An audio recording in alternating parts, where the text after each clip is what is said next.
नमः परमकल्याण नमः परममंगल वासुदेवाय शांताय यदूनां पतये नमः। नमः परमकल्याण नमः परममंगल वासुदेवाय शांताय यदूनां पतये नमः। भगवान गोपाल कृष्ण भगवान की जय। सच्चिदानंद घन प्रभु परमात्मा रुक्मिणी पांडुरंगांचे चरणी साष्टांग निवत असून सच्चिदानंद प्रभु परमात्मा भगवान गोपाल कृष्ण परमात्मा यांचे चरणी साष्टांग निवत असून सद्गुरुनाथांच्या चरणी अनंत कोटी साष्टांग दंडवत असो। सद्गुरुत्रयांना अत्यंत लीनतेने वंदना करून आज माऊली ज्ञानेश्वर महाराजांचा एक गुरुतत्वाचा सुंदर असा 7 चरणाचा अभंग आहे की ज्याच्यामध्ये खूप काही गुह्य आहे, त्याच्याविषयी आपण चर्चा करूयात। अभंग याप्रमाणे आहे। ज्ञानेश्वर महाराज म्हणतात, गुरु हा संत कुळीचा राजा, गुरु हा प्राणविसावा माझा, गुरु विण देव तुझा पाहता नाही त्रिलोकी। गुरु हा संत कुळीचा राजा, गुरु हा सुखाचा सागरू, गुरु हा प्रेमाचा आगरू, गुरु हा धैर्याचा डोंगरू, कदा कळी टळमळीना। गुरु हा संत कुळीचा राजा, गुरु हा वैराग्याचे मूळ, गुरु हा परब्रह्म केवळ, गुरु हा वैराग्याचे मूळ, गुरु हा परब्रह्म केवळ, गुरु सोडवी तात्काळ गाठ लिंग देहाची, गुरु सोडवी तात्काळ गाठ लिंग देहाची। गुरु हा साधकांशी साह्य, गुरु हा साधकांशी साह्य, गुरु हा भक्ता लागी माय, गुरु हा कामधेनु गाय, भक्ता घरी दुभतसे। गुरु हा संत कुळीचा राजा, गुरु घाली ज्ञानांजन, गुरु घाली ज्ञानांजन, गुरु दाखवी निजधन, गुरु दाखवी निजधन, गुरु सौभाग्य देऊन साधुबोध नांदवी, गुरु सौभाग्य देऊन साधुबोध नांदवी। गुरु हा संत कुळीचा राजा, गुरु मुक्तीचे मंडन, गुरु दुष्टांचे दंडन, गुरु मुक्तीचे मंडन, गुरु दुष्टांचे दंडन, गुरु पापाचे खंडन, नाना परिवारितसे। गुरु पापाचे खंडन नाना परिवारितसे। गुरु हा संत कुळीचा राजा, गुरु हा प्राणविसावा माझा। काया काशी गुरु उपदेशी, काया काशी गुरु उपदेशी, तारक मंत्र दिधला आम्हासी, तारक मंत्र दिधला आम्हाशी। बाप रखुमा देवी वरासी ध्यान लागले मानसी, बाप रखुमा देवी वरासी ध्यान लागले मानसी। गुरु हा संत कुळीचा राजा, गुरु हा प्राणविसावा माझा, गुरु विण देव तुझा पाहता नाही त्रिलोकी। ज्ञानेश्वर महाराजांनी गुरुभक्तीचं विवरण करणारे जे काही अभंग लिहिलेले आहेत त्यापैकी हा सर्वात प्रधान अभंग आहे। हा अभंग म्हणजे भगवान श्री शिवांनी जगदंबिका पार्वतीला सांगितलेल्या गुरुगीतेचं पूर्ण सार आहे, संपूर्ण सार आहे हा। भगवान शिवांनी जे काही आध्यात्मिक निजधन दिलं सगळ्यांना, त्या निजधन जे परंपरेने प्राप्त झालं म्हणजे आदिनाथ गुरु सकल सिद्धांचा, त्यांचे मच्छिंद्र, गोरक्ष, गहिनी, निवृत्ती आणि निवृत्तीनंतर माऊली ज्ञानेश्वर महाराज, त्याला परंपरेमधून गुरूंचं जे काही परमतत्व कळालं, ज्ञान मिळालं, ते परमतत्व ज्ञान त्यांनी या अभंगात सांगितलेलं आहे। त्यामुळे या अभंगाला समजून घेताना जीवाचे कान करून ऐकून घेऊयात की हा गुरुतत्व नेमकं काय आहे आणि गुरुतत्वातून नेमकं आपल्याला काय प्राप्त होतं, किंवा गुरु का करावा, किंवा गुरूंच्या शिवाय आधार नाही असं का म्हटलेलं आहे। त्या सगळ्याचं आपल्याला चिंतन अत्यंत थोडक्यात आणि आपल्या मर्यादित वेळेमध्ये करायचे। हे करत असताना मी ज्ञानेश्वर महाराजांचे 3 उदाहरणं आधी देणार आहे, 3 दाखले देणार त्यांच्या वाङ्मयातले, ते आपण चिंतन करा। पहिला दाखला जो आहे तो ज्ञानेश्वर महाराजांनी हरिपाठात सांगितलेला आहे। त्या हरिपाठाच्या 6व्या अभंगात ज्ञानेश्वर महाराज म्हणतात की साधू बोध झाला तो नुरोनिया ठेला, ठाईच मुराला अनुभव। साधू बोध झाला तो नुरोनिया ठेला, ठाईच मुराला अनुभवे। गुरु, साधू, संतकुळ ते जे बोध करतात आणि त्या बोधामुळे जी व्यक्तीला बोध होतो तो नुरोनिया ठेला, त्याचं मी पण संपतं आणि आम्ही पण सुरू होतं, त्याच्यातला मी निघून जातो आणि तो भगवंतांचा होऊन जातो। हे त्याच्या मागचं सगळ्यात मोठं वैशिष्ट्य आहे। साधू बोध झाला तो न उरोनिया ठेला, म्हणजे त्यातला मीपणा संपतो, तरीही तो गुरुचा शिष्य म्हणून तसाच असतो। आणि कसा असतो तर ठाईचं मुराला, तो आपल्या ठिकाणी मूर्तो एकरूप होतो, एकरस होतो. आणि कशा वेळे अनुभव कोणता, तर श्री गुरूंचा अनुभव, याला अत्यंत महत्त्व आहे. दुसरं एक उदाहरण आहे, ते ज्ञानेश्वर महाराजांनी 14व्या ज्ञानेश्वरीच्या अध्यायामध्ये दिलेलं आहे. या उदाहरणाकडे आपल्याला डोळे उघडून बघावे लागेल. आणि हा 14व्या उदाहरणामध्ये अध्यायामध्ये जे काही गुरुकृपेच्या संबंधातून काही ओव्या महाराजांनी दिलेल्या आहेत, जय जय आचार्य समस्त सूर्यवर्या, त्याच्यामध्ये ज्ञानेश्वर महाराज आम्हाला सांगतात की तू जयाप्रसी लपसी तया विश्व हे दावसी, प्रकटते करसी आघवेची तू जयाप्रती लपसी तया विश्व हे दाविसी, प्रकटते करसी आघवेची तू ज्याच्या अंतरंगामध्ये हृदयामध्ये लपतोस, जाऊन बसतोस, स्थिरावतोस, त्याची अवस्था काय होते, तया विश्व हे दाविसी, त्याला संपूर्ण जग दाखवतो. आणि प्रकटेते करसी आघवेची तू तुझ्याच रूपामध्ये म्हणजे परमात्म्य स्वरूपामध्ये त्या साधकाला संपूर्ण जग प्रकट करतो. म्हणजे जगामध्ये शिवशक्तीचं ऐक्य किंवा भगवतीचे खेळ, जगदंबिकेचा खेळ, गुरूंचा खेळ जो आहे हा त्या साधकाला प्राप्त करवून देतोस. ज्ञानेश्वर महाराज पुढे म्हणतात की पुढिलाची दृष्टी चोरीचे, हा दृष्टीबंधू निफजे, परी नवल लागव तुझे जे आपण पे चोरे. तू असा आहेस की तू असा गारुडी आहेस. गारुडी काय करतो, तर दृष्टीचा भ्रम निर्माण करतो आणि आपल्याला डोळ्यापुढं चालू असताना सुद्धा आपला दृष्टीभ्रम होऊन आपल्याला एखादी गोष्ट दिसत नाही, कळत नाही आणि जादू झाली असं वाटतं. पण गुरु तुम्ही असे गारुडी आहात की तुम्ही असं करता की अशी दृष्टीबंध करता की ज्या दृष्टीबंधामुळे संसार खऱ्या साधकाला दिसत नाही, त्रास देत नाही आणि परमार्थाची वाट खऱ्या साधकाला प्राप्त होते. हे सगळ्यात महत्त्वाचं वैशिष्ट्य आहे की पुढ्याची दृष्टी चोरीचे. आपल्या शिष्याची दृष्टी तुम्ही चोरून घेता संसाराकडनं आणि काय करता, हा दृष्टीबंधू निफजे, परी नव लागव तुझे जे आपण पे चोरे. तुम्हीच अंतःकरणापासून साधकाच्या अंतःकरणातला हा प्रेमभाव जागृत करता आणि संसाराकडे बघत असताना साधकाला तो संसार असा कधी दिसतच नाही. हे महाराज तुमचं वैशिष्ट्य आहे गुरुराया. आणि पुढे म्हणतात की जी तू सर्वायया, जी तुची सर्वायया, मा कोणा बोधू कोणा माया, ऐसी आपोआप लागवया नमो तुझं.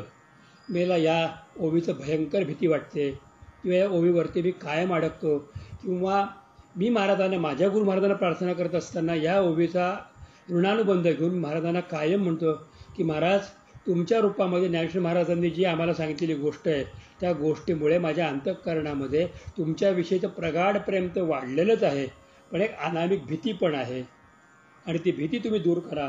की ते म्हणतात की जी तू सर्वायया, तूच सद्गुरुराया सर्व ब्रह्मांडामध्ये व्याप्त आहेस, तू सर्वांमध्ये आहेस, पण कोणा बोधू कोणा माया, कोणालाच हा बोध होतो, बाकी सगळे या मायेमध्ये अडकतात. कोणा बोधू कोणा माया. अहो करोडो लोकांच्या मध्ये एखाद्याला हा बोध प्राप्त होतो वैराग्याचा, अंतःकरणाचा, बाकी सगळ्यांनी मायाच होते. आणि त्यामुळे होतं काय, ऐसी आपोआप लागवी या नमो तुझं. तर असं करणारा लाघवी म्हणजे संतकुळीचा राजा श्री गुरुराया आपण आहात. मी तुम्हाला नमस्कार करतो. मला कळत नाही, परंतु मी एकच हे करतो की मी प्रयत्नपूर्वक गुरुचरणाला धरून ठेवण्याचा किंवा गुरुचरणाच्या नखज्योतीचा आनंद घेण्याचा मी प्रयत्न करतो.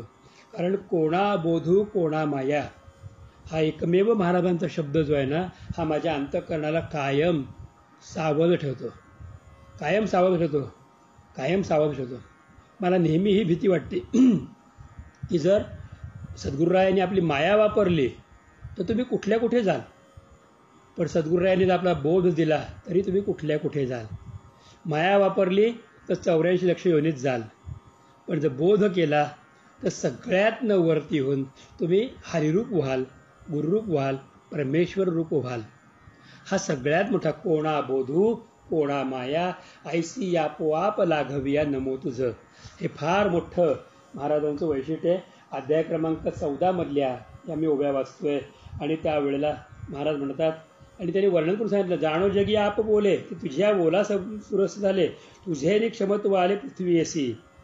अहो गुरु म्हणजे काय असतात की तुमच्या अंतःकरणातल्या प्रेमरसामुळे पाण्याला रसत्व प्राप्त झालेलं आहे आणि तुमच्या अंतःकरणातल्या क्षमाशीलतेमुळे या पृथ्वीला क्षमा हा गुण प्राप्त झालेला आहे. आणि तुमच्या अंतःकरणातल्या शक्तीमुळे रवीला आणि चंद्राला उगवण्याची आणि कार्य करण्याची शक्ती मिळते. किंबहुना तुमच्या अंतःकरणातल्या दिव्य तेजामुळेच आम्हाला ही कार्य करण्याची शक्ती मिळते. हे गुरुराया आपलं वैशिष्ट्य आहे. हे गुरुराया आपलं वैशिष्ट्य आहे. हे गुरुराया आपलं वैशिष्ट्य आहे. ज्ञानेश्वर महाराज म्हणतात, किंबहुना माया असोस ज्ञान तुझेनी डोळस, असं वानणे सायास श्रुतीसी हे. तुमची माया जी आहे ही याप्रमाणे आहे आणि ज्ञान हेच परमतत्व तुम्ही सगळ्यांना देत असता. हेच परमतत्व तुम्ही सगळ्यांना देत असता. बरं, हेच परमतत्व तुम्ही सर्वांना देत असता. हे समजून घ्या. मग आता या अभंगाकडे या, तुम्हाला आपोआप अर्थ कळेल या अभंगाचा. मी तिसरं उदाहरण सांगतो, मग मी पुढे चर्चेला प्रारंभ करतो. तिसरं उदाहरण म्हणजे गुरुसेवा कशी करावी. हे ज्ञानेश्वर महाराजांनी ज्ञानेश्वरीच्या 13व्या अध्यायातल्या 7व्या श्लोकामध्ये आचार्योपासना या प्रसंगामध्ये जे सद्गुरूंची सेवा कशी करावी हे सांगितले. ते ओवी क्रमांक 371 पासून 460 पर्यंत 90 ओव्या या याच्यावरती महाराजांनी पूर्णपणे लिहिलेल्या आहेत. या ओव्या वाचत असताना लक्षात येतं की महाराजांनी सांगितलेल्या ओवीच्या 1/100 सुद्धा माझ्याकडून सेवा आजपर्यंत कधी झाली नाही. 1/100वा भाग, 1% तर राहिलाच बाजूला. तर हे असं आहे, आपण समजून घ्यावं. मी आता 14व्या अध्यायातलं जे गुरुस्तवन होतं, मा कोणा बोधू कोणा माया, त्याच्यावरती मी चर्चा सुरू करणार आहे. या अभंग त्या संबंधातला आहे. तर गुरु हा संत कुळीचा राजा, ज्ञानेश्वर महाराज म्हणतात. आपण आता प्रत्यक्ष अभंगाकडे येऊयात. गुरु हा संत कुळीचा राजा. संत कुळ का म्हटलं, कारण संत त्यांनाच म्हणावं की जे दुसऱ्याचं हित साधून देतात. तर माझं हित साधून देण्यासाठी म्हणून अनेक संत कृपा करतात, पण अनेक संतांच्यामध्ये एक संत असतात की जे माझे गुरु होतात. गुरु हे बाय डिफॉल्ट अविभाज्य रूपामध्ये संतच असतात. ते इतरांना मार्गदर्शक असतात, ते एका इतरांवरती कृपा करतात, ते साधू आहेत, ते मुनी आहेत, ते कृपाळू आहेत. परंतु या संतांच्या कुळातला म्हणजे अनेक संतांच्या समूहातला माझा गुरु हा बाकी माझा राजा आहे. ज्याप्रमाणे आई आपल्या पुत्राला राजा म्हणते ना, तसं पुत्रही आपल्या आईला म्हणतो की तूच माझा राजा आहेस, तूच माझी खरी आई आहेस, तुझ्यामुळे सगळं मला मिळालं. काहीही कळत नसतं, परंतु आईच्या हृदयातली धडधड ही फक्त बालकाच्या कानाला आणि त्याच्या हृदयाला जाणवत असते. अध्यात्मातलं वैशिष्ट्य आहे की जगाला इतरांना ती हृदयाची धडधड वाटते, परंतु तिच्या हृदयातलं जे काही आहे, जे हृदयचे ते हृदय गुरुपरंपरेमध्ये जे काही आहे ते गुरूंच्या हृदयातला भाव फक्त खऱ्या शिष्याच्या अंतःकरणामध्ये प्रवेश करतो. म्हणून ज्ञानेश्वर महाराज पहिल्या चरणामध्ये सांगतात, पहिल्या अभंगाच्या पहिल्या चरणामध्ये पहिल्या ओळीमध्ये ज्ञानेश्वर महाराज सांगतात, गुरु हा संत कुळीचा राजा. ते माझे गुरु हे संतच आहेत आणि त्यांच्या संत कुळातले ते राजे आहेत की ज्यांनी माझ्यावरती कृपादान करून मला जवळ घेतलं. लक्षात घ्या की बहुतेक कीर्तनकार, प्रवचनकार जे श्रोत्रिय ब्रह्मनिष्ठ आणि दयाळू आहेत ते गुरुपदाला जाऊन पोहोचतात. गुरूंचं वैशिष्ट्य काय आहे? ज्ञानेश्वर महाराजांनी वैशिष्ट्य काय सांगितलं, तर गुरु हा श्रोत्रिय असावा, ब्रह्मनिष्ठ असावा आणि दयाळू असावा. श्रोत्रिय म्हणजे काय की गुरूंना सगळ्या प्रकारचं ज्ञान अवगत असावं. ते श्रुतीप्रमाणे, स्मृतीप्रमाणे, वेदांतप्रमाणे त्यांचं वागणं निरंतर तसं असतं. ते कधीही इतरत्र जात नाही. ज्याप्रमाणे रेल्वे कधीही रूळ सोडत नाही, ज्याप्रमाणे विमान कधीही आकाश सोडत नाही, आकाशातून भ्रमण करतं, जमिनीवरती ते फक्त चालून थांबतं किंवा जमिनीवर टेक ऑफ घेतं. जहाज नेहमी पाण्यातच चालतं. तसे गुरु हे नेहमी श्रोत्रिय असतात. ते या वेदांना, उपनिषदांना कधीही डावीकडे करत नाहीत. गुरु हे ब्रह्मनिष्ठ असतात. एका परमात्म्या वाचून जगात त्यांना कुठलीही गोष्टीमध्ये मोठेपण वाटत नाही. आणि सगळ्यात मोठे गुरुत्व म्हणजे गुरु अत्यंत दयाळू असतात. आणि दयाळू असल्या कारणामुळे शिष्य कसा जरी असला तरी त्याला समजावून घेणं, समजावून सांगणं, त्याच्यावर कृपादान करणं, त्याला आपला आधार देणं हे गुरूंचं मोठं वैशिष्ट्य आहे. असे गुरु जे आहेत ते आपल्या शिष्याविषयी काय करतात त्याचं वर्णन माऊली ज्ञानेश्वर महाराज या अभंगात करतात. महाराज म्हणतात की माझे हे गुरु संत कुळीचा राजा आहे की ज्याने मला जवळ केलं. आणि नुसतं संत कुळीचा राजा नाही तर ते माझ्या जीवाचं विश्रांती स्थान आहे. गुरु हा प्राण विसावा माझा. जीवाला प्राण आहे असे म्हटलं जातं. आपल्या प्राणांचं म्हणजे अंतरंगातल्या 5 प्रकारच्या श्वासांचं तो विसावा म्हणजे गुरु आहेत. तो विसावा विठ्ठल प्रेमाची सावली, तसे गुरु माझे विसावा आहेत. अंतःकरणामध्ये ते राहून या सगळ्याला नियंत्रित करतात. हे गुरु हा माझा प्राण विसावा आहे. आणि किती शिष्य असतील, जसं एखाद्या आईला 10 मुलं जरी असली तरी प्रत्येक मुलाला आपल्या आई एकटीच असते. तसं मला किती शिष्य असोत, सद्गुरूंना किती शिष्य असोत, सद्गुरूंना प्रत्येक शिष्य हा केवळ आपला आणि आपलाच वाटतो. आणि तसं शिष्यालाही वाटलं पाहिजे की गुरु फक्त माझे एकटेच आहेत. त्यासाठी ज्ञानेश्वरीचा अध्याय 13व्या अध्यायातले आचार्योपासना हा प्रसंग वाचा, म्हणजे कळलं की गुरु केवळ माझे एकटेच आहेत, बाकी कोणाचे नाहीत. अनेकांचे असतील, पण जी कृपा माझ्यावर केली ती माझ्यावरच केली, अन्य कोणावरही केली नाही. तो प्राणविसावा माझा. गुरुदेव दुजा पाहता नाही त्रिलोकी. गुरुशिवाय दुसरा देव नाही. त्रिलोकामध्ये जरी पाहिलं तरी देव नाही. एका अभंगामध्ये माऊली नामदेवराय महाराज म्हणतात की गुरु विठ्ठल गुरु देवता विठ्ठल.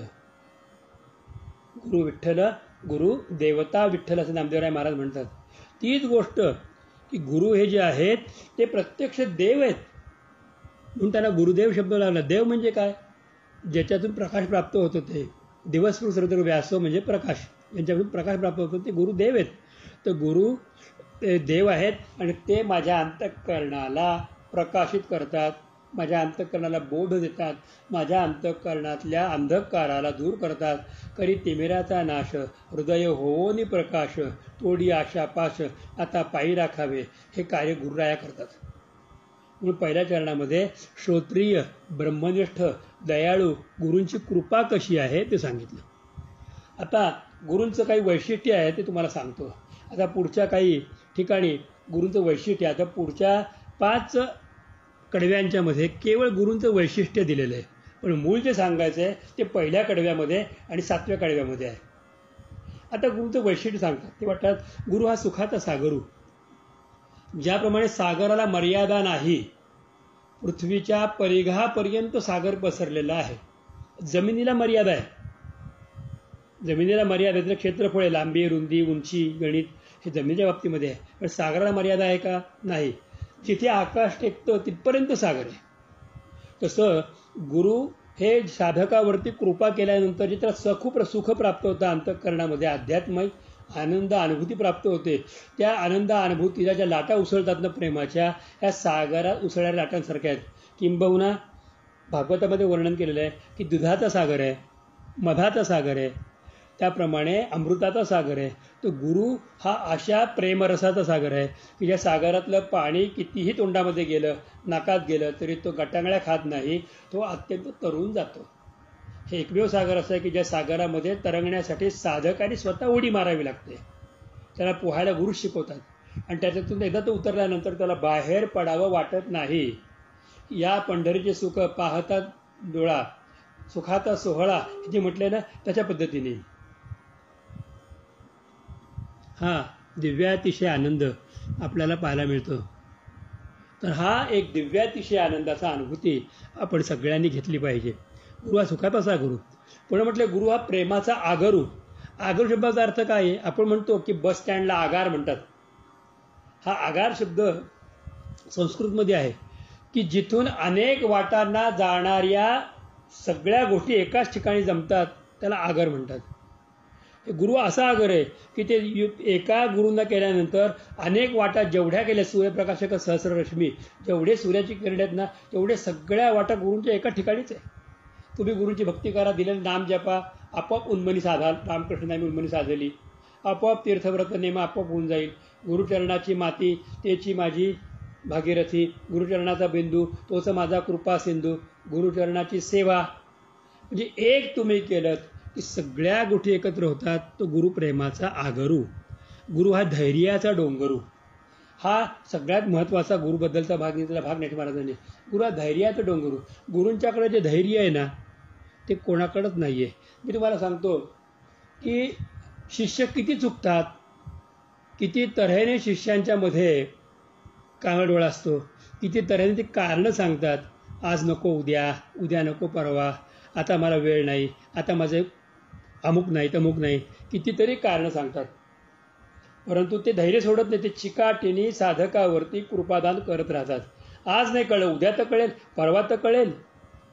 ज्याप्रमाणे आजोबा लिहायला वाचायला येत असताना हातामध्ये पेन्सिल घेऊन नातवासाठी लिहायला बसतात आणि ग ग गणपतीचं काढून दाखवतात आणि माझा चुकला तू काढून दाखव म्हणतात. ही चिकाटी असती. तर हे धैर्य फक्त गुरूंच्याकडे आहे. गुरु एवढे धैर्य धारण करतात की त्या साधकाला परिपूर्णरित्या भगवंतांची प्राप्ती होईपर्यंतचा काळ साधकाला कठीण नाही, सगळ्यात जास्त कठीण गुरूंनाच असतो. की अरे यांना टिकवून ठेवायचं, याला परमार्थाच्या वाटेवर इकडे तिकडे जाऊ द्यायचं नाही. ही अगम्य वाट त्यांना वाटते, पण ही अगम्य नाही आहे, ही गम्य वाट आहे. किंबहुना ह्या वाटेनेच जायचं असतं. हा अनुभव, ही अनुभूती, ही प्रेरणा सगळ्या शिष्यांना द्यायची आणि त्यांना हाताला धरून परमार्थामध्ये न्यायचं. हे साधी गोष्ट नाही आहे. त्याला धैर्य लागतं. एवढं धैर्य, एवढी चिकाटी असल्याशिवाय साधकावरती कृपा करायची. साधक कितीतरी वेळा गुरूंना दोष देतात.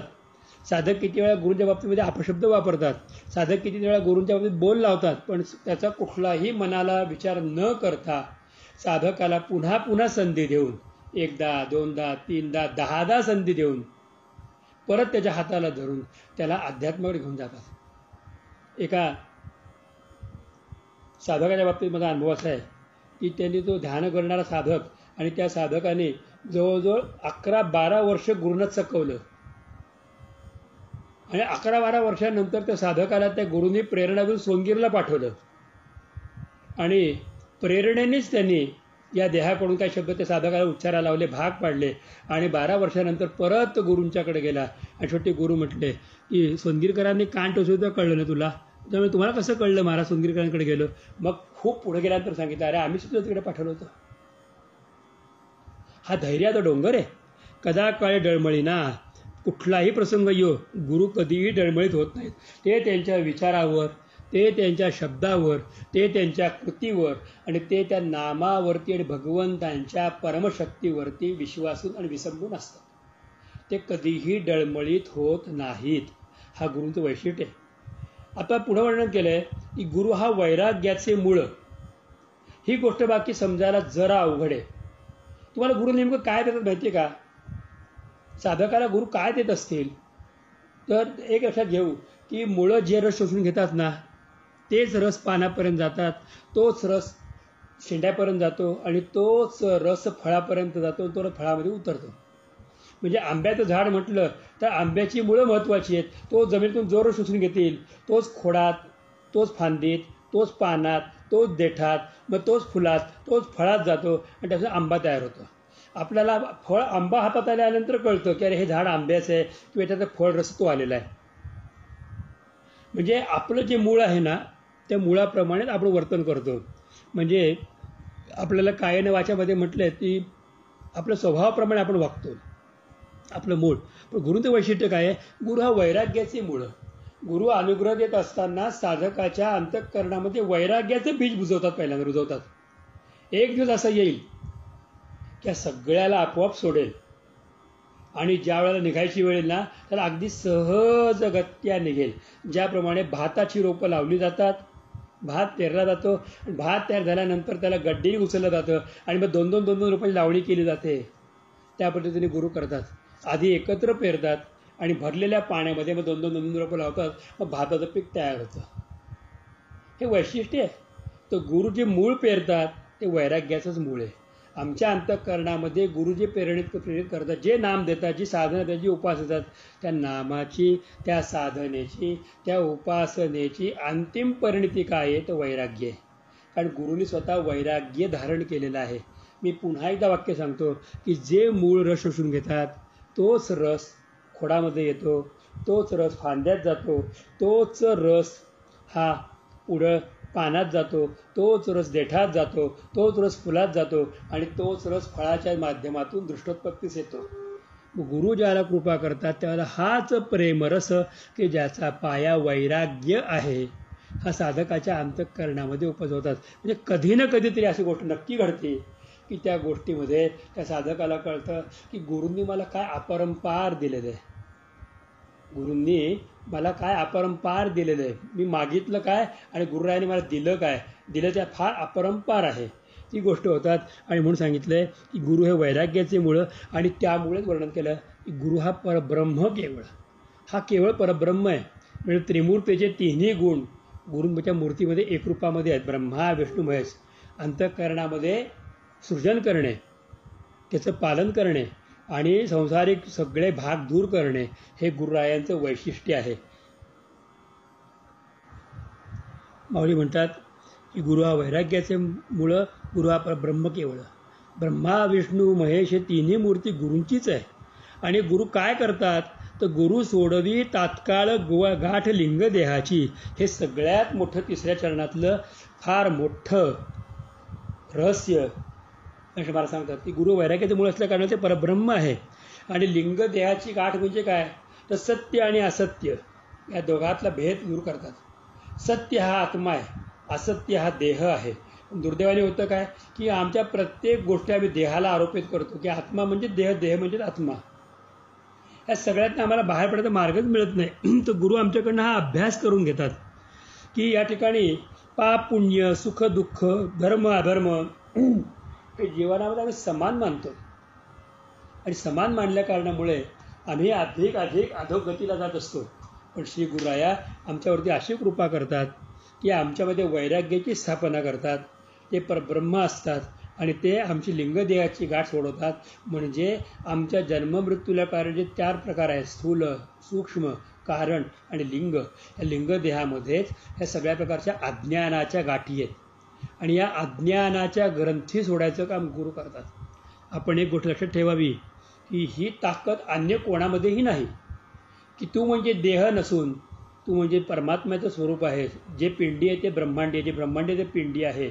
जो उपदेश राजा रघुगणाला केला जडभरतांनी, जो उपदेश भगवान श्री रुद्र महाराजांनी प्रचेतसांना केला, जो उपदेश कपिल महामुनींनी भगवती आपल्या मातेला केला, जो उपदेश भगवान दत्तात्रयांचे अवधूत रूपामधून यदुराजाला केला, जो उपदेश भगवान श्रीकृष्णाने उद्धवांना केला, जो उपदेश श्रीमद भागवतामध्ये मूळ प्रतिपादन केलेला आहे, त्या उपदेशाचं कारण एकच आहे की आपल्या लिंगदेहाची गाठ तुटावी. आणि ते काम गुरुराया करतात. कारण गुरु हा संत कुळीचा राजा आहे. ते आपल्यापुरतं बघतात. कारण माझे एकट्याचे गुरु ते आहेत आणि मी एकटा त्यांचा शिष्य आहे. एवढ्या एका कृतीमुळे, कृतभावनेमुळे ते आपल्यातला मी माझे तू तुझे हे द्वैत जे आहे ते द्वैत सोडवतात. सुख आणि दुःखाच्या पलीकडे घेऊन जातात. किंबहुना आत्मा आणि निरात्मा या सगळ्या तत्वातून बाहेर काढतात. किंबहुना सत्य आणि असत्याच्या मिथ्या याच्यातून बाहेर काढतात. किंबहुना आम्हाला पापपुण्य, दुःख, मूळ या सगळ्यातनं गुरुराया बाहेर काढतात. ही गाठ लिंगदेहाची जी आहे ना ही बाहेर करतात. एखादी तुकोबाराय म्हणतात की बंधना वाचोनी उकलली गाठी.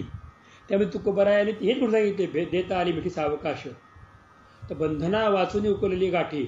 आमचं देहबंधन न सोडवता सुद्धा देहामध्ये असतानाच देहापेक्षा तू वेगळा आहेस ही अनुभूती, हा आनंद, हा साक्षात्कार आणि यालाच आत्मज्ञान म्हणतात. ते गुरु देत असतात. यासाठी आपण शिष्याने तयार व्हायचं असतं. बंधना वाचवणी उकलली गाठी, देता आली मिठी सावकाशी. एक उदाहरण सांगण्यासाठी, एक कुंभार होता. त्या कुंभाराने रानातनं माती आणली. त्या मातीला त्यांनी चाळलं. त्यातले खडे, दगड, गोटे सगळे बाजूला केले. परत दुसऱ्यांदा चाळलं, त्याला वस्त्रगाळ केली. मग त्याचं आळं केलं, त्यात त्यांनी पाणी घातलं. पाणी घालून 3 दिवस ते सडवलं. त्याच्यानंतर स्वतः उभा राहिला त्याच्यामध्ये आणि पायाने थाय थाय थाय थाय नाचत ती माती कुठली. मग त्या मातीला पाणी बाजूला होऊ दिलं आणि त्याचे मस्त गोळे तयार केले. मग त्याने एक चाक घेतलं आणि त्या चाकाला गलगर फिरवत फिरवत फिरवत त्या चाकावरती तो गोळा ठेवला आणि आपले हात पाण्यामध्ये बुडवले आणि दोरा आणि बोटं एवढ्याच्या साह्याने त्याने भांडी बनवायला सुरुवात केली. त्याला काय झालं की त्याला वाटलं की आता लोकांमध्ये व्यसन वाढलं आहे म्हणून आपण चिलीम तयार करू. चिलमी जास्त केल्या तर त्या विकल्या जातील आणि मग त्यातून आपण 4 पैसे जास्त सुटतील म्हणून त्यांनी त्या मातीच्या गोळ्याच्या चिलमी बनवल्या. चिलीम तयार केली. चिलीम माहिती आहे ना सर्वांना. तर चिलीम तयार केली आणि मग ती चिलीम जी आहे ती भाजायला म्हणून तिने ठेवली. पण उन्हात ठेवली. पण परत विचार केला की अरे या मातीचा जन्म का चिलमीसाठी झालेला आहे. आपण आपल्या फायद्यासाठी या मातीला चिलीम समजतोय. मग त्याने तात्काळ त्या चिलीमी सगळ्या मोडल्या. परत त्याला पाणी टाकलं आणि त्याच्यातून त्याला गोळा तयार करून त्याने त्याची मडकी बनवली. मडकी आणि मडकी बनवून ती भाजली आणि मग ती दिली. आणि त्याला मडकं त्या कुंभाराला म्हणतं की कुंभार दादा तुझ्या पायावर डोकं ठेवून नमस्कार करतो. तू चिलीम केली असतीस तर माझ्या तोंडावरती अग्नी राहिला असता आणि जो पितोय त्याला पण जाळून टाकलं असतं. पण तू माती केलंस, मला मडकं केलंस, त्याच्यामुळे माझं अंतःकरण द्रवित झालं आणि जो पिईल त्याची पण तहान आणि परिपूर्ण शुद्ध भागणार आहे. गुरु हे असेच. आमचं आयुष्य चिलमेप्रमाणे जळत जाणारं होतं. त्या जळत जाणाऱ्या आयुष्याला गुरु वाचवतात आणि त्याचं पाझरणारा माठ करतात. ती लिंगदेहाची गाठ सोडवणं.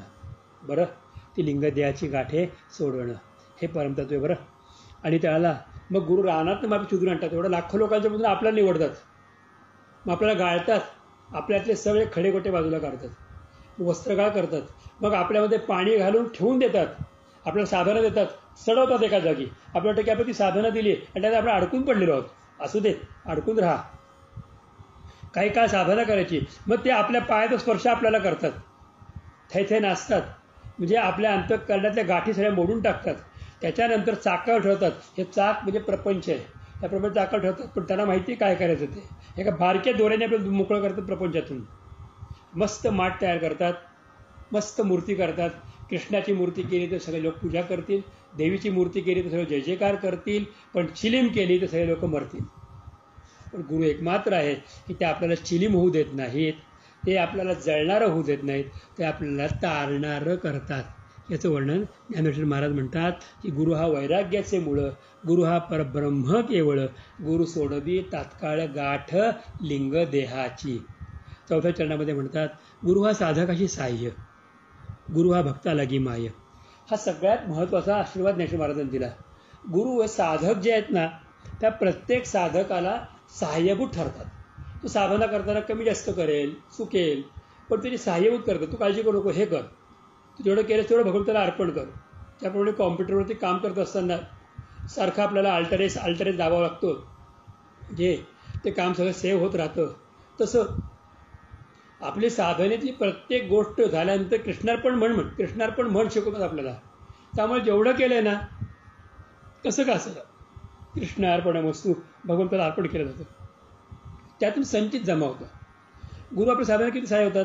कधी सांगतात छोटासा उपवास कर, कधी सांगतात हे दान कर, कधी सांगतात की आता ज्येष्ठ महिना लागलेला आहे आणि यावेळेला भीष्म पितामहांच्यासाठी पूजा नसते आणि यावेळेला दशहरा आहे, तू आंबे दान कर, आज 1 कर, उद्या 2 कर, दशमीच्या दिवशी 10 आंबे दान कर. आम्हाला कळत नाही यांनी काय फरक पडणार आहे. आमच्या दृष्टीने ₹1-2 मिळणारं फळ आहे, पण त्याचं मिळणारं आम्हाला फळ काय आहे हे आम्हाला कळत नाही. गुरु आम्हाला सांगतात तू एकादशी कर, गुरु आम्हाला सांगतात तू आज प्रदोषाचं व्रत कर, गुरु आम्हाला सांगतात यावेळेला तू ज्ञानेश्वरी वाच, गुरु आम्हाला सांगतात की यावेळेला तू अमृतानुभव वाच, गुरु आम्हाला सांगतात की ह्या मंत्राचा जप कर. गुरु आम्हाला वेळशी प्रसंगी सांगतात की तो तर काही करू नको, शांत निवांत बस. गुरु म्हणतात ध्यान कर, गुरु म्हणतात पूजा कर, गुरु म्हणतात सेवा कर, गुरु म्हणतात एखाद्या गरीबाला मदत कर, गुरु म्हणतात एखाद्या आंधळ्या लुळ्या पांगळ्याला मदत कर. पण सगळं सांगून गुरु काय करत असतात, तर गुरु साधकाला सहाय्यभूत होत असतात, त्याचं संचित वाढवत असतात. आणि संचित वाढल्याशिवाय परमेश्वराची प्राप्ती होत नाही. तुमच्या तोंडामध्ये पांडुरंगाचं नाव, रामाचं नाव घ्यायला लावतात, त्याच्यामुळे काय होतं, तुमचं संचित वाढतं. आणि हे संचित वाढल्याशिवाय तुमची कुठंही वरती आध्यात्मिक पातळी होत नाही. पाप आणि पुण्याला संपवायचं आहे तर पापाला भोगावं लागतं आणि पुण्याला उपभोगावं लागतं. पण भोग आणि उपभोगातूनही गुरु बाहेर काढतात. आमचं संचित वाढलं ना की अशी गोष्टी तयार करतात की सगळ्याच गोष्टी एकरूप करून टाकून ते आम्हाला परिपूर्ण आनंद देतात. ज्याप्रमाणे बाप अत्यंत प्रेमाने मुलीला वाढवतो, बापाचं सगळ्यात जास्त प्रेम मुलीवरती असतं आणि त्या मुलीची सगळी आवड हवं नको पाहत पाहत पाहत तिला वाढवतो, मोठी करतो, तिचं सगळं पोट कौतुक पुरवतो आणि एक दिवशी हा बाप योग्य वराच्या हातात तिला अर्पण करून टाकतो आणि सांगतो की मी तुला तयार केलं, इथून पुढे तू अशा एखाद्या पुत्राला कन्याला जन्म घाल की तो जगताचे कार्य पुढं पुढं पुढं करत जाईल. झाड असं एखादं फळ जन्माला घालतं की ते लोकांना रसगुण प्राप्त करून देईल आणि त्याचंच बीज पुन्हा नवीन झाडं तयार करतील. असा अध्यात्माला सहाय्यभूत होणारे गुरु असतात. आणि हे गुरु भक्ताला की माय, ही तर गुरु भक्तांची आई आहे. गुरु माऊली म्हणतात आई असल्या कारणामुळे तिला सुखदुःख सगळं कळतं आणि ते त्यांच्याकडून साधना करून घेतात. आणि गुरु हा कामधेनू गाय, भक्तागरी दुभत असे. गुरु हे कामधेनूप्रमाणे असतात. ते भक्ताच्या ज्या इच्छा आहेत ना, त्या ज्या ज्या इच्छा पूर्ण होत असताना त्या इच्छेतून नवीन कर्म निर्माण होणार नाही आणि नवीन जन्माला येण्याचं गाठोडं तयार होणार नाही, त्या सगळ्या शिष्याच्या इच्छा गुरु पूर्ण करतात. पण ज्या इच्छांच्यामुळे त्याचं कर्म वाढणार आहे आणि त्याला परत जन्म मृत्यूच्या फेऱ्यामध्ये पडावं लागणार आहे, त्या त्या इच्छा त्याच्याकडे उच्चार करून घेतात आणि त्याला वेगळी वाट दाखवून पलीकडे घेऊन जातात. हे गुरूंचं मोठं वैशिष्ट्य आहे. हे कामधेनू आहेत गुरु. एक उदाहरण सांगतो. पूर्वीच्या काळी 16 स्त्रिया असायच्या, ज्यांचे पती मृत्यू पावायचे, त्यांना वैधव्य यायचं, त्या स्त्रिया केशवपन करायच्या आणि लाल लुगडं नेसायच्या. आमच्या परिवारामध्ये, गोविंद संगीर परिवारामध्ये, अशा काही भगिनी माता होत्या की ज्यांनी लाल लुगडं परिधान केलं होतं. माझ्या समोरची गोष्ट आहे की एक लाल लुगडं परिधान केलेली ती माऊली, ती सोळ्याच्या कामाला चालायची, तिच्या हातात नैवेद्य पण चालायचा, ती स्वयंपाक करू शकली. तर त्या माऊलींनी महाराजांची सेवा खूप केली आणि शेवटी तिला मृत्यूची वेळ आली. त्यावेळेला तिला नेमकी भजी खायची इच्छा झाली, ती कांद्याची भजी. आणि तिने महाराजांना सांगितलं की महाराज, कांद्याचं भजं एक खाऊ घालावं मला. महाराजांनी विचार केला की हिला कांद्याचं भजं घातलं तर ते इतके दिवस सोळं पाळलं तर सगळं वाया जाईल, आणि पण ही जरी इच्छा पूर्ण ठेवली तर परत जन्माला येईल. ते म्हणजे ठीक आहे, तुला भजं पाहिजे ना अख्खे, आज भजी होतील. आणि त्यांनी स्वयंपाक करणाऱ्या माऊलीला सांगितलं, आमच्या कांद्याची भजी करा, आज नैवेद्याला भजी कांद्याची होतील. सगळ्यांना आश्चर्य वाटलं. आमच्या काशीबाई तर एकदम आश्चर्यचकित झाल्या की हे काय, म्हाताऱ्याला चढ लागला असं काशीबाई पटकन बोलून गेल्या. महाराज सांगितलं कांद्याची भजी कर, जोरात सांगितलं कांद्याची भजी करा सगळ्यांना. आणि नंतर आतमध्ये आले आणि तिच्या काय सांगतात, अगं मोठ्याने सांगितलं तू कोबीची भजी कर. म्हाताऱ्याच्या कानावर कांद्याची भजी पडली आणि ते कोबीचे भजं तयार केलं आणि ते भजं बाजारात घेऊन आले. म्हातारे, आयुष्यभर देवाचं नाव घेतलं, कृष्णाचं नाव घेतलं, आमचं नाव घेतलंच ना, खा भजं. पुढे तोंडामध्ये ते भजातले कांद्याचे हो का, ती कांद्याचं भजं आहे. एवढ्या एका समाधानाने तिने डोळे मिटले आणि महाराज म्हटले की आता परत जन्माला येणार नाही. तर ही गुरु हे कामधेनूप्रमाणे असतात. त्याची इच्छा पुढं असे काही करतात की ज्यामुळे शिष्याला पुन्हा पुनर्जन्माचं गाठोडं तयार होणार नाही, म्हणून ती कामधेनू आहे. आणि ते भक्ता घरी दुभत असे, गुरुकृपा करतात त्यावेळेला त्या भक्ताच्या घरामध्ये जो आनंद होतो तो आनंद अवर्णनीय आहे. संसारातले तर भोग सुख मिळतातच, पण परमार्थातल्या दिव्य दृष्टींचा आणि दिव्य गोष्टींचा अनुभव साधकाला प्राप्त होतो.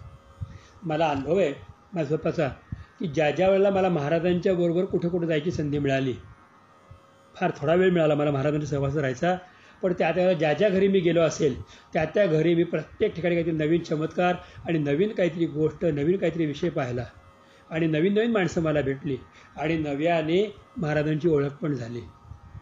त्यावेळेला मला कळालं की महाराजांना सगळेजण आपलं का मानतात, अनेक गोष्टी, आणि त्या त्या घरी जाऊन, पण हे सगळं दुप्ती काय कोणाला आहे, तर त्या भक्तांना आहे की ज्या भक्तांच्या अंतरंगामध्ये गुरुविषयी अपार ओढ आहे, श्रद्धा आहे, त्यांना ती दुप्ती गाय. बाकीच्यांना ती गाय दिसते परंतु ती गाय भाकड वाटते, आपल्या कामाची वाटत नाही, त्यामुळे ती लोक गुरूंपासून दूर जातात. पण ज्यांना त्या गायीचं महत्त्व कळतं त्यांना बाकीची कामधेनूप्रमाणे होते.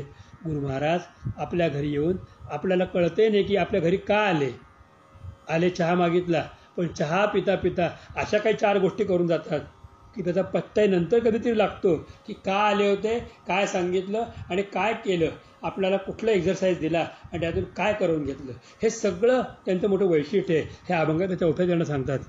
5व्या चरणामध्ये तर महाराजांनी अजून बहार केली. ते म्हणतात की गुरु घाली ज्ञानांजन. गुरु घाली ज्ञानांजन. अंजन म्हणजे काय, तर अंजनाचे 2 प्रकार आहेत. झणझणीत अंजन असतं की ते डोळ्यात घातलं म्हणजे त्या माणसाचे डोळे खाडकन उघडतात, आणि एक ज्ञानांजन असतं. झणझणीत अंजन संसार घालतो, आजूबाजूचे लोक घालतात. किती लोकांसाठी करा, ते आपल्याशी असं वागतात की बरोबर डोक्यात डोळ्यात झणझणीत अंजन गेलंच पाहिजे, पण काय करून बसलो. पण गुरु ज्ञानांजन घालतात. ज्ञानांजनाचा अर्थ काय आहे, तर ज्ञानांजन शलाका या गुरुगीतेमध्ये म्हटलं, त्याचा अर्थ काय आहे, तर असं काहीतरी त्यांच्याकडे रसायन असतं तयार की ते डोळ्याला लावतात आणि ज्याच्या डोळ्यामध्ये अंजन घातलं जातं त्याला पाताळामध्ये म्हणजे जमिनीच्या खाली काय काय ते दिसायला लागतं. द्रव्याचे साठे दिसतात, सोन्याचे हंडे दिसतात, रत्नांचे पुष्कळ गठ्ठे दिसतात. हे अंजन घातल्यानंतर डोळा अंजन भेटे, डोळ्याला अंजन लागलं तर जमिनीत दिसतं. पण गुरु असं अंजन लावतो डोळ्यामध्ये की त्याला अंतःकरणात दिसायला लागतं की अरे जे काही घडतंय ना ते गुरुकृपेने घडते.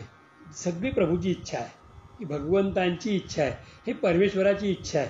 मग त्यावेळेला ती व्यक्ती जी आहे ना, ती संसारातल्या कोणालाही दोष देण्यासाठी धजावत नाही. हे ज्ञानांजन आहे. ते अंजन घातल्यानंतर त्याला न वाचलेलं आठवतं, न बोललं त्याच्याकडून बोललं जातं, कधीही अभ्यास केला नाही तर त्याला कळतं, किंबहुना त्याच्याकडून आपोआप जे बोलावं ते सत्यत्वाला उतरतं. पण ते फार जपायचं असतं. आणि हे ज्या मागं लागलं ती सिद्धी निर्माण होईल. मग सिद्धी त्या माणसाला पुन्हा कायमच नरकामध्ये ढकलेल. परंतु जो कोणी जाणीवपूर्वक बाकीच्या फायद्याकडे दुर्लक्ष करतो आणि अंतःकरणातल्या गुरुतत्वाचा अंजनाकडे लक्ष देतो, त्याला बाकी श्री गुरुराय सहाय्यभूत होतात आणि कृपेचं दान करतात. हा फार मोठा भाग अभंगाच्या 5 चरणात सांगतात. आणि गुरु सौभाग्य देऊनी साधू बोध नांदवी. त्यावेळेला गुरु सौभाग्य प्रदान करतात. सौभाग्य कोणतं आहे हो? सौभाग्य काय आहे तर साधकाला शिष्यत्व प्राप्त होणं, खरे गुरूंची ओळख होणे खरं सौभाग्य आहे. ज्याच्यामुळे ह्याच जन्मामध्ये आम्ही भगवंताला प्राप्त करणार हे सौभाग्य आहे. जसं भर्जनम बहुबीजानाम, अर्जनम सुखसंपदाम, तर्जनम जवदूतानाम, राम रामेची गर्जनम, हे सौभाग्य आहे. ते रामनाम गुरुकडून कानात मिळणं हे सौभाग्य आहे. श्रीरामकृष्ण गोविंद ते नाम सोपे रे वाची सद्गुरूच्या पादी, हे सौभाग्य आहे. हा परमतत्वाचा ठेवा गुरूंच्या कृपेने प्राप्त होतो. आणि काय होतं ते नुसतं सौभाग्य देत नाहीत तर साधुबोध नांदवी.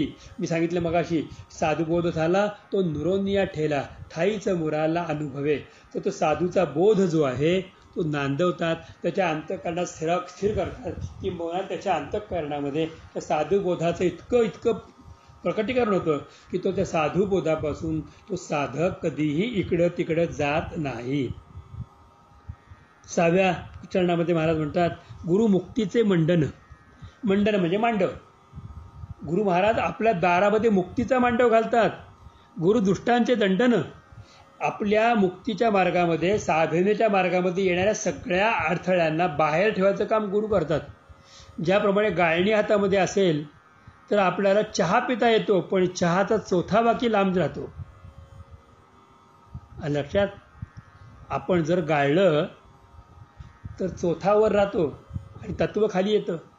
तसं गुरु दृष्टांत दंडन करतो. म्हणजे काय करतात की परमार्थाला आपल्याला ज्या ज्या गोष्टी त्रास देणार आहेत त्यांना गाळून निक्षून बाजूला करतात, आणि ज्या ज्या गोष्टी सहाय्यभूत होणार आहेत त्या गोष्टीला प्रेरित करून त्याच्या सहाय्याने आपल्याला पुढे पुढे पुढे जायला मदत करतात.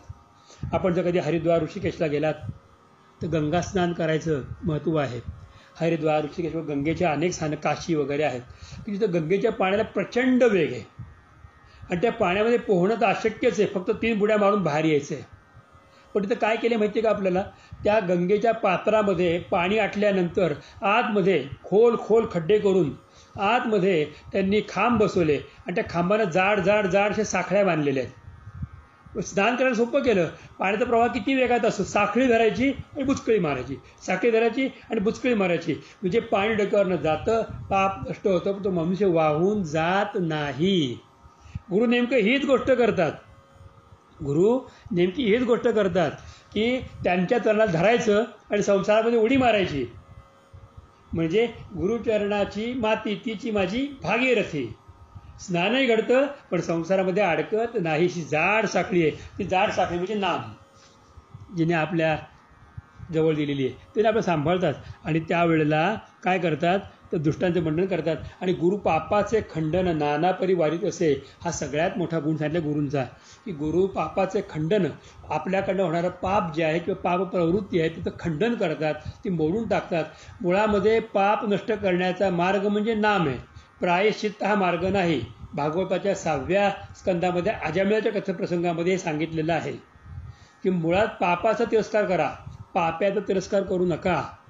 किंबहुना पापाचा प्रायश्चित्ताने तात्पुरतं नष्ट होतं, परंतु कायमची पाप प्रवृत्ती नष्ट झाल्याशिवाय आपण पुढे जाऊ शकत नाही. तर पाप प्रवृत्ती नष्ट करण्यासाठी गुरु जे मदत करतात त्याचं नाव आहे गुरु पापाचे खंडन.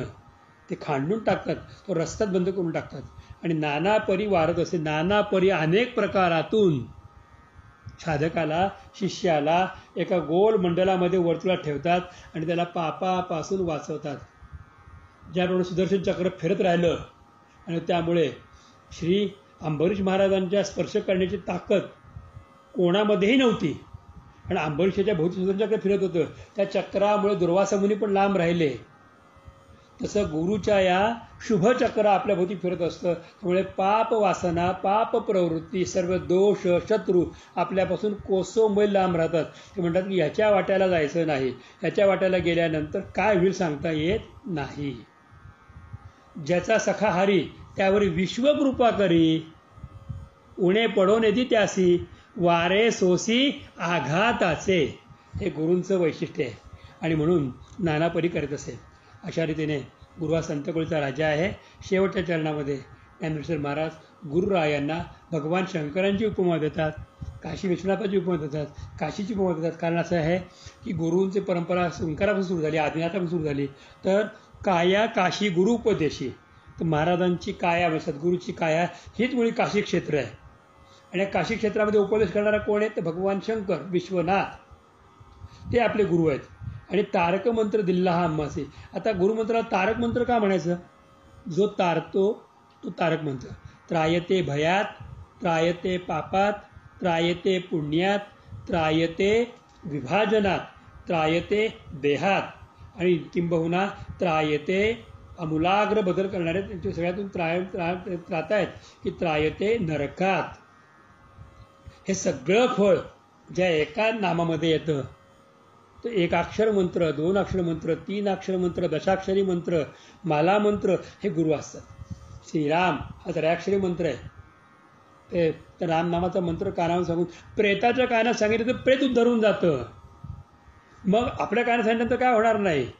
तर आपण गुरु मिळेपर्यंत प्रेतवत असतो आणि गुरूंनी मंत्र कानात दिल्यानंतर आपण श्री गुरुवत होतो, म्हणजे गुरूंप्रमाणे होतो. म्हणून तारक मंत्र दिलेला आम्हासी. असं ज्ञानेश्वर महाराज म्हणतात की माझे गुरु श्री निवृत्तीनाथ हे प्रत्यक्ष माझ्यावरती कृपा करतात. निवृत्तीने दिलेले माझे हाती की ज्ञानदेवाप्रमाणे निवृत्तीदेवी ज्ञान समाधी संजीवन हरिपाठ ते निवृत्तीनाथ महाराज त्यांनी बाप रखुमा देवी वरासे ध्यानमानसे लागेले. त्या निवृत्तीनाथाने कृपा केली आणि मला, माझ्या मनाला, माझ्या चित्ताला, माझ्या अंतःकरणाला, माझ्या सर्व भावाला ध्यान लावून दिलं एका विठ्ठलाचं. आणि त्यांच्या कृपेने माझ्या गुरूंनी स्वतः काशी विश्वनाथ असताना सुद्धा हरी हरी हरी मंत्र हा शिवाचा, ज्या हरीचा मंत्रच मुळी शिव जपतात, त्या माझ्या शिवस्वरूप असलेल्या सद्गुरूंनी मला हरिमंत्र म्हणजे विठ्ठल नामाचा मंत्र दिला. आणि त्या मंत्रामुळे माझ्या मनाला भगवान विठ्ठलाचं ध्यान लागलं आणि त्या ध्यानामध्ये मी अखंड आहे. आणि म्हणून माझे गुरु कोण आहेत? तो गुरु हा संत कुळीचा राजा, गुरु हा प्राण विसावा माझा, गुरुविण देव तुझा नाही पाहता त्रिलोकी. हे गुरुचं वैशिष्ट्य आहे. माझ्या गुरुच्याबद्दल मी एक वाक्य सांगेन फक्त. मी कुठे होतो, मी काय करत होतो, मी कशामध्ये अडकलो होतो, माझं मलाच माहिती नाही. लहानपणी असतानाच 100-500 रुपयाची नोकरी तळमळत होतो. मी एका सुरुवातीच्या काळामध्ये एका पोल्ट्री फार्ममध्ये मी कामाला लागलो होतो. पण गुरु महाराजांनी माझं सगळ्यातनं बाहेर काढलं. कारण त्याला गरज होती.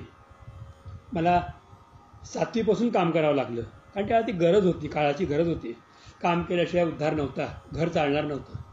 परंतु घर चालवण्यासाठी आपण जन्माला आलेलो नाही, आपण भगवंताचं काम करायला पाहिजे हा बोध दिला.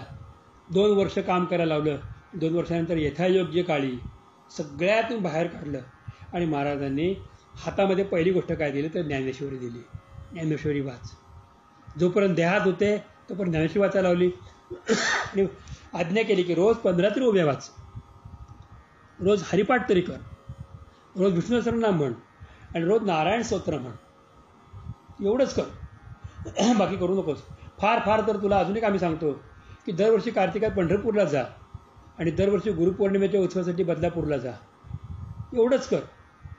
एवढं सांगताना एवढंच सांगितलं, पण एवढंच म्हणून 2 गोष्टी सांगितल्या. पण त्याचं करता आज मला आनंद मिळतो की मला गुरूंनी आपल्या चरणापाशी कधी घेतलं आणि चरणापाशी बसवून मला कधी प्रेमानंद पाजायला सुरुवात केली ते कळलं नाही. आज त्या प्रेमानंदामध्ये मी अकंठ बुडालेलो आहे.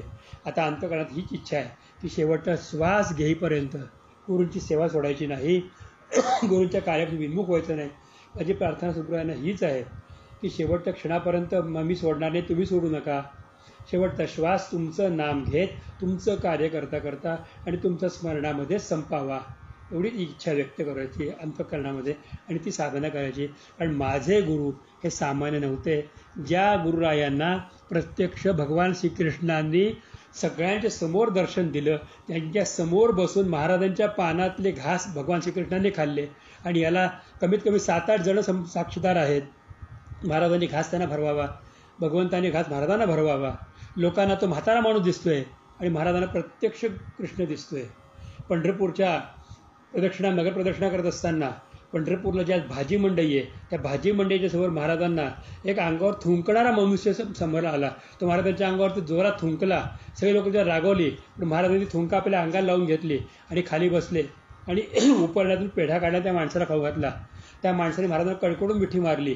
लोकांना मिठी मारलेली दिसली. दुसऱ्या क्षणी फक्त महाराजांनी कोणातरी बाहूत पकडलेला आहे, तो माणूस दिसत नाहीये. तर महाराज म्हटलं तुम्ही वेडे होता, तो पांडुरंग होता. अशा रूपात दर्शन दिलं. त्या महाराजांच्या चरणाशी बसून मला सेवा करण्याचं भाग्य मिळालं. याच्या इतका अजून कोणता योग पाहिजे? कुठल्या तरी कोट्यावधी जन्माच्या पूर्वी मी एखाद्या साधू संताला खरा नमस्कार केला असेल, तर माझ्या हातून सेवा घडली असेल. कोणीतरी तहानलेल्या माणसाला कपभर पाणी दिलं गेलं असेल.